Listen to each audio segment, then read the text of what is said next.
One of the problems with recruiting for investment banking is not the knowledge or skills you acquire, but the access to talk with real investment bankers to put your best foot forward. Our sponsor, WSO Academy, can provide those connections with 60 head mentors who are finance professionals at top firms like Goldman, Centerview, and JP Morgan. Imagine being able to get on the phone within 24 hours with one of the Academy's 1,300 mentors right before a critical interview.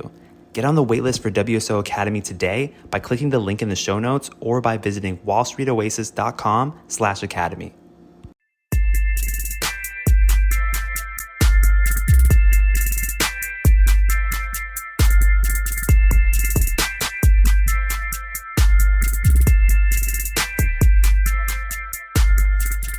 All right. Welcome to Investment Banking Insights. This is the only show dedicated to helping you learn both the technical and non-technical aspects of the investment banking process. Hello, my name is Alex Mason, your host, and I'm so grateful that you're joining me today. Today, we're talking about a subject that is close to my heart, one that I don't think I've seen anyone talk about out there online. I think partially because just it's relatively new and not many people have gone through this type of process. But I want to talk to you today about diversity processes for investment banking recruiting. Now, traditionally in America, investment banking has been a field that has largely been populated by white males. And it's a big example of how certain people have had a structural advantage in this country, which originates from a variety of sources that we're not going to get into today. Maybe we'll save that subject for a conversation between you and me later.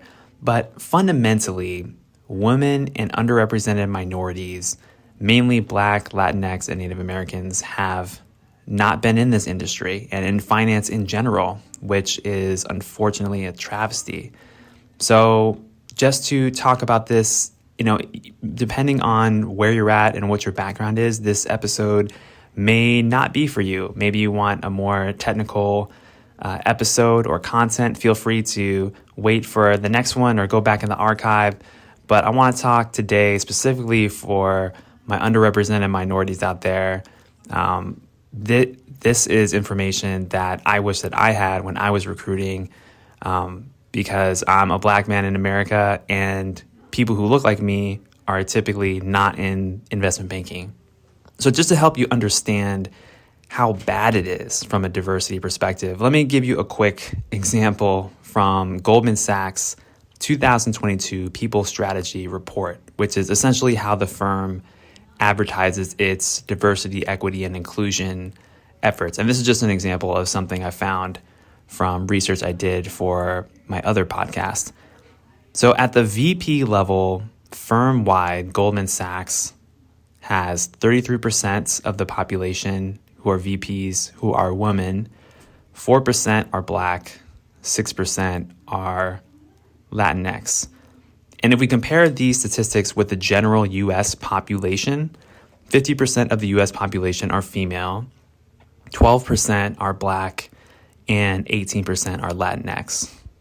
So what this means is at this management level within Goldman Sachs, currently, women are a little bit over half represented of what you would expect based on normal population distribution.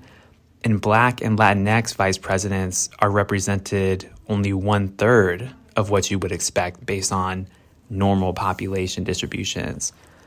And the thing is, investment banks and the finance industry at large has traditionally turned a blind eye to these issues. But the good news is things are changing. There are more programs being rolled out to attract diverse talent at investment banks and at financial firms. And these programs are all a little bit different, though, and they take some time to navigate. Now, I want to take a minute to talk about this term diversity, which is really an ambiguous term, super ambiguous. Everyone has their own definition of it, and people feel that it means different things. And that has led to every investment bank defining diversity differently. But from my experience, here are the broad categories of how firms see it and therefore how they structure their diversity hiring processes, which may be pertinent to you depending on your situation. So diversity in an investment banking recruiting context, what I've seen is these are the categories that are quote unquote diverse candidates. So either number one, Black, Latinx, or Native American candidates. Number two, women. Number three, LGBTQ plus. And number four, veterans. Now, what I've seen as of late 2023, you'll most commonly see programs that are targeted at recruiting Black, Latinx, Native Americans, and women. Now, you will also see some programs that are focused on recruiting LGBTQ plus and veterans, but usually those are to a lesser extent from what I've personally seen. That may have changed, but primarily you'll see those groups. The focus will be on those groups. Now, what I'm about to say is specifically catered toward people who are about to pursue an MBA or pursuing an MBA. So if you're pursuing an analyst role and you're undergraduate, I'm not sure if this correlates exactly, but I do believe that there are some analogous types of programs here. So just bear with me if you're in that situation. Now, during the summer prior to starting an MBA program, what happens is firms will begin to have diversity events to get to know potential applicants. And this continues throughout the early part of the fall. So anywhere from April, May, June, usually things don't start until around June or July, and then they'll go through September or October, typically. Now, the firms have different processes. So some investment banks in these events, they really just want to get to know you and get on your radar as a diverse candidate. Some are interested in accelerated hiring. For example, I'll give an example of Evercore. Evercore in the past couple of years has hired a handful of candidates as early as July. Now that's really amazing, right? For those candidates who can get their investment banking internship months before they even start their MBA programs. But this is rare. I just want to point this out because usually as a diverse candidate of these kinds of events, it's usually more so about giving you a little bit more face time with the bank before later fall events because the firms already know who you are at that point before the entire pool of candidates begins to engage with the companies during the normal recruiting cycle. So that's kind of the potential benefit there. Now, I am a Black man and I was recruiting for investment banking pretty heavily, and I decided to pursue these diverse early processes as much as possible. And I was fortunate to go to 4 diversity events for investment banking over the summer of 2023. 2 were in New York City and 2 of them were in Chicago. So there was one in New York City that was geared toward undergrads that I applied to anyway, but I didn't get to go to that one. So I ended up going to 4. Now, these are incredible opportunities because even if you don't get a job with any of these firms, you get to meet bankers early on, you get to know the firms well, and potentially you can interview earlier than normal. Now, the process of recruiting itself, it's largely the same as it is with traditional recruiting processes, but the main difference is you have the potential for a compressed timeline. So I would say it's not any easier, it's not any harder than a traditional process in terms of the actual interviews itself, but the time frame is compressed, and that does help. So part of the reason I started this podcast in May of 2023 was so that I could study my technicals all summer so that I would be ready for any early interviews as a diverse candidate. So if you have the chance to qualify for these programs, my personal opinion is to absolutely do it.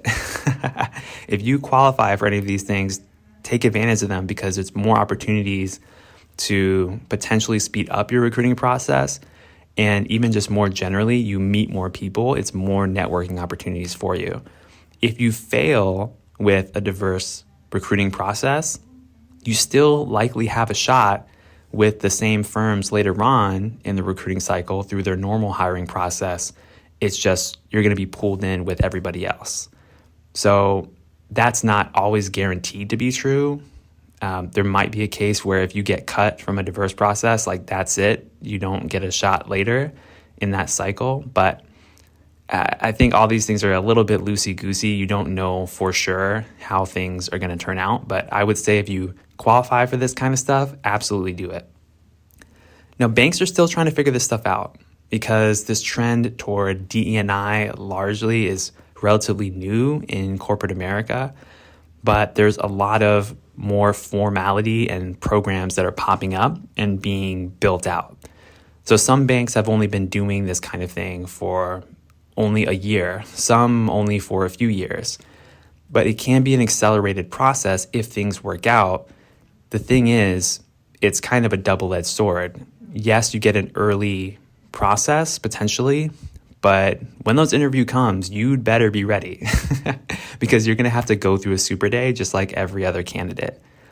So if you do qualify for any of these programs, I highly encourage it. It can be a total game changer and make your life so much easier when it comes to recruiting for investment banking. And so I think that it's just a great opportunity. And especially if you're going through an MBA route, it's a great way to get to know people way ahead of time. So in some ways, there's less of a playbook to work with because if you're recruiting over the summer, you're not at school yet, so you don't have the same level of support that you do from your peers, from your clubs, from your career management centers. But if you're a go-getter and you have the ability to self-study on your own and listen to podcasts like this to help yourself get ready, definitely go for it. One last note on the subject is that some banks offer substantial fellowships for their candidates. So depending on the bank, there could be some extra money out there potentially. Sometimes they may pay you in cash. Sometimes they may pay you in terms of tuition directly to your school if you're in school. So that's another potential bonus if you do secure a IB offer through a diversity process. Not every bank does this, and it is possible that even the banks that do have this kind of fellowship, you may get the offer but not get the fellowship money. So there's a whole range of possibilities just depending on what the market's like, your positioning as a candidate, and maybe the office you're recruiting for. But just another note for you there that sometimes you can get fellowships too. All right, so that's what we got today here on Investment Banking Insights. My name is Alex Mason and I am your host. Thank you for listening. I hope you enjoyed this. I hope this was informative. A little bit of a different topic, but definitely a very pertinent topic for many of us out there. So I hope you enjoyed it, and I'll see you next time.